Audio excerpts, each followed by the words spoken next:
हमारे साथ मंजरी अग्रवाल जी जुड़ी हुई हैं, विदेश मामलों की जानकार हैं। बहुत स्वागत है आपका टीएनपी न्यूज़ पर। और हमारे साथ कमांडर डॉक्टर भूषण दीवान जी जुड़े हुए हैं, रक्षा विशेषज्ञ के तौर पर।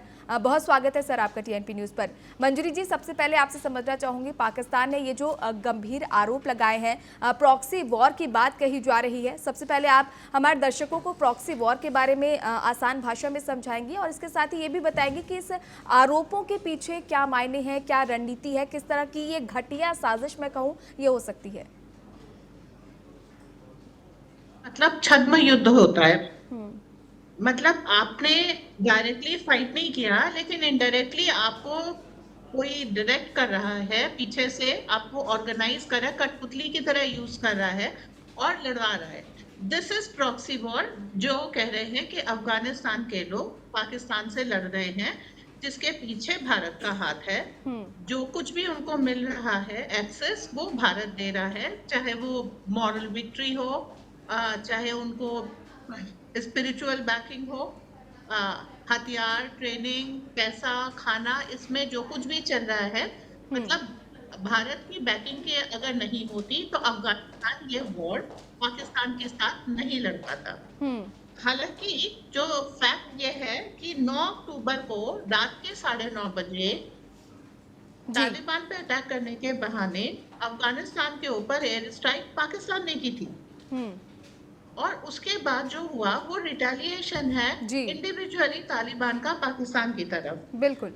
जब नेहरू जी का काल था उस समय भी लोगों ने कहा था, अफगानिस्तान की तरफ से भारत को ये न्योता आया था, ईस्ट की तरफ से आप पाकिस्तान ले लीजिए, वेस्ट की तरफ से हम ले लेते हैं, ये धोखेबाज देश को खत्म करते हैं। दूसरी चीज जो समझने वाली है कि ये पाकिस्तान और अफगानिस्तान और उम्मा ब्रदर्स। मतलब जब पाकिस्तान खुशी मना रहा था कि अफगानिस्तान को अमेरिका छोड़ करके गया है, वहां जो हथियार छोड़े हैं वो थोड़ी थोड़ी चीजों के बदले में पाकिस्तान को मिल जाएंगे और वो आधुनिक हथियार लेकर के पाकिस्तान भारतीय सेना पर बढ़त हासिल करेगा। तो अभी जो इनके मंसूबे थे वो खत्म हो चुके हैं। अभी ख्वाजा आसिफ ये कह रहे हैं, ऑपरेशन सिंदूर के दौरान इन्होंने कहा था कि जो भारत है, वो पाकिस्तान है, वो अमेरिका की डर्टी वर्क कर रहा है। मतलब उधर से इंस्ट्रक्शन आते हैं और पाकिस्तान उसको बिल्कुल, यानी खुद ही वो इस तरह के बयान देके खुद ही फंस जाता है, तमाम तरह की बयानबाजी तो वो दे देता है, लेकिन उससे निकलने का रास्ता उसके पास नजर नहीं आता। भूषण जी, क्या आपको नहीं लगता इस तरह की बयानबाजी करने के बाद पाकिस्तान खुद अपनी विफलताओं से ध्यान भटकाने की कोशिश कर रहा है, क्योंकि उसको पता है कि वो तो मुकाबला नहीं कर सकता, इसी तरह की बयानबाजी देके अपने देशवासियों में कहीं ना कहीं अपनी छवि को सुधार ले, जो कि सुधरने वाली है नहीं। आप सही कह रही हैं, पर ये तो नई चाल नहीं है पाकिस्तान की। ये तो पुरानी इनकी नीति है, पुराने इनके हैबिट्स हैं। मैं आपको बताना चाहता हूँ, ये डूरंड लाइन जो खींची थी, ये 1893 में खींची गई थी, अंग्रेजों ने खींची थी। देखिए, आपको पता है फर्स्ट वॉर ऑफ इंडिपेंडेंस अंग्रेजों के बरखिलाफ हुआ था 1857 में, और उसके समझो 20 साल बाद, 15 साल बाद, 16 साल बाद ये डूरंड लाइन खींची। ये क्या थी? जो ब्रिटिश इंडियन एम्पायर था और अफगानिस्तान था, उसकी लाइन थी जी। अब 1947 में पाकिस्तान बना तो यही लाइन उन्होंने, मतलब इनको वसीयत में, विरासत में मिली। और अफगानिस्तान कहता है नहीं नहीं, खैबर पख्तूनख्वा हमारा है, बलूचिस्तान हमारा है। अगर पाकिस्तान का भूगोल देखें आप तो खैबर पख्तूनख्वा उत्तर पश्चिम में है, और जो बलूचिस्तान है साउथ पश्चिम में है, दक्षिण पश्चिम में है, और लगभग 1500 किलोमीटर की फासला है। डूरंड लाइन लगभग 2000 किलोमीटर की है, 2200 किलोमीटर की। और अफगानिस्तान ये यहाँ तक कहता है कि खैबर पख्तूनख्वा से जो 200 किलोमीटर जो गिलगित बाल्टिस्तान है, जिसपे इंडिया भी हक जताता है, पाकिस्तान भी हक जताता है और अफगानिस्तान भी हक जताता है, वो हमारा था। गिलगित बाल्टिस्तान हमारा था। ये बड़ा पुरानी राइवलरी है, पुरानी दुश्मनी है अफगानिस्तान पाकिस्तान की, और ये तो पाकिस्तान जानता है। और दूसरी बात ये है, जब अमेरिकन यहाँ पे थे अफगानिस्तान में, तो पाकिस्तान ने बहुत सपोर्ट किया है अमेरिका को अफगानिस्तान में अपना वर्चस्व बनाने का। और अफगानिस्तान, अमेरिका और तालिबान तो कट्टर दुश्मन है, और तालिबान ने भगाया है 2011 में इसको अमेरिका को। तो अभी सवाल ये है कि ये दुश्मनी हटी नहीं, और पाकिस्तान का तो काम ही यही है कि टेररिस्ट की फैक्ट्री बनी हुई है। तो जब आप सांप पालते हैं तो सांप आपको भी काटता है, ये सांप कोई आपकी बात मान के नहीं काटता है। और ये तो अच्छा मौका है, पश्चिम से पाकिस्तान को दबाया जा रहा है, अफगानिस्तान दबा रहा है, टीटीपी भी अंदर से काम कर रहा है, पाकिस्तान के अगेंस्ट काम कर रहा है। मैं तो कहता हूँ ऑप सिंदूर तो बंद नहीं हुआ है, ऑप सिंदूर भी चलना चाहिए। बिल्कुल। और सर इसी के साथ ये भी हम देख रहे हैं कि इतने बार पिटने के बावजूद, चाहे भारत की बात करें चाहे अफगानिस्तान की बात करें, इन सबसे पिटने के बावजूद पाकिस्तान सुधरने का नाम नहीं ले रहा। और अगर मौजूदा हालातों की बात करूं तो अफगानिस्तान और पाकिस्तान सीमा पर जिस तरह के जो तनाव के हालात है, संघर्ष जो जारी है, उसमें अफगान बलों की जो बढ़ती ताकत है और जवाबी कार्रवाई कहीं ना कहीं इस बात का संकेत है कि तालिबान अब स्वतंत्र रणनीतिक फैसले ले रहा है, अब किसी के दबाव में नहीं है। बिल्कुल ठीक कह रही हैं आप। अफगानिस को तो अंग्रेज भी कंट्रोल नहीं कर पाए। रणजीत सिंह का शासन था 1790 में 80 में जब, और उसके बाद अंग्रेज आए, क्योंकि रणजीत सिंह ने पकड़ दिया तो अंग्रेज पहुंचे। अंग्रेज भी अफगानिस्तान को पकड़ नहीं पाए। रशियंस वो भी फेल हो गए, नहीं पकड़ पाए। अमेरिकन वो भी फेल हो गए।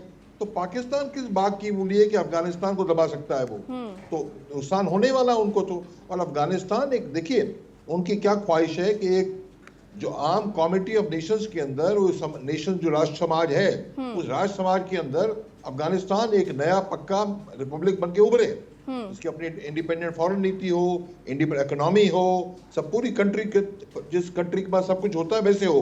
उसके लिए उनको पता है ये भूखा पाकिस्तान तो अफगानिस्तान का कुछ फायदा नहीं कर सकता। फायदा कौन करा सकता है? इंडिया ही करा सकता है। $3 बिलियन हम दिए उन 35 देशों, 35 भागों में अफगानिस्तान के। बिजली, डैम बनाए हमने, म्यूजियम बनाया, पार्लियामेंट बनाया, लाइब्रेरी बनाई, इतना। और जब भी जलजला आता है तो इंडिया से हेल्प जाती है, और पाकिस्तान तो रोक देता है। भाई हमारे आपके इंडिया के ट्रक जो जा रहे हैं खाद्य समाज आपूर्ति प्राकृतिक इमरजेंसी में खाद्य पदार्थ आप भेजते हैं, पाकिस्तान बॉर्डर बंद कर देता है, अफगानिस्तान में जाने नहीं देता है। तो ये तो पाकिस्तान ये काम जो कर रहा है तो वो तो उसने भुगतना ही था, ये तो शुरुआत हुई है।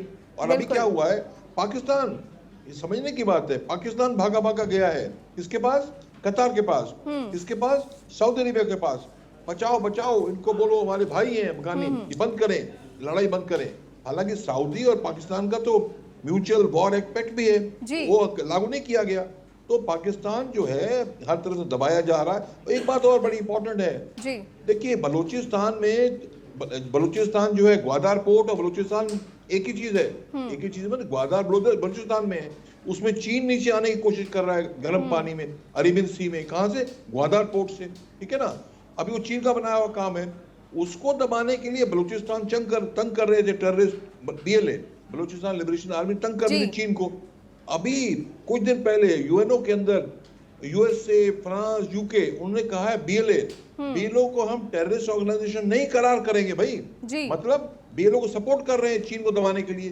तो इतनी उथल-पुथल पाकिस्तान में, कब तक ये पाकिस्तान एकजुट होकर रहेगा, ये देखने वाली बात है। एकजुटता तो बहुत मुश्किल शब्द मैं कहूँ पाकिस्तान के लिए नजर आता है, क्योंकि उसके अंदरूनी हालात ऐसे हैं कि खुद को खोखला कर रहा है कहीं ना कहीं पाकिस्तान।